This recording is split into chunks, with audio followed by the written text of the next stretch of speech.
म्हणजे पीएम सूर्यघर योजनेमध्ये देखील त्याच्यावर कुठलीही निर्बंध नाही. कितीही म्हणजे रूफटॉप सोलरमध्ये ज्याला जी क्षमता पाहिजे तो ती क्षमता करू शकतो. आणि आता रूफटॉप सोलर पीएम सूर्यघरमध्ये मागच्या महिन्यापर्यंत गुजरात एक नंबरवर होता, आता महाराष्ट्र एक नंबरवर गेलाय. आता सर्वात जास्त त्याच्यातलीही वीज निर्मिती आपण केलेली आहे. आणि आपण जे सुचवलंय, मी तर असं म्हणेन सगळ्या सोसायट्यांनी हा जर विचार केला तर त्यांचे ॲटलिस्ट ज्या कॉमन बिल असतात, म्हणजे लिफ्टचं बिल असेल, लॉबीचं बिल असेल, बाकी हे सगळं त्यांचं झिरो होऊ शकतं आणि त्यांना मोठा त्या प्रमाणात त्यांना फायदा होऊ शकतो. तर त्या दृष्टीने त्याला जे काही प्रोत्साहन द्यायचं आहे ते आपण देऊ. आपल्याला आवश्यक तेवढी वीज आपण तयार केलेली आहे. पुढच्या काळातले आपले त्याचे टायअप्स देखील झाले आहेत. तथापि कोणी जर अतिरिक्त वीज तयार करणार असेल तर आपली त्याला ना नाहीये.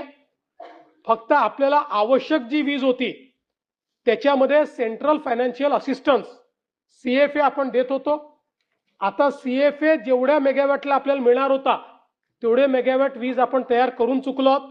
त्यामुळे आता याच्या पुढे सीएफए मिळणार नाहीये. सीएफए शिवाय जर कोणाला करायचं असेल तर त्याला ते करता येईल. त्याच्यामध्ये कुठलीही ना नाही.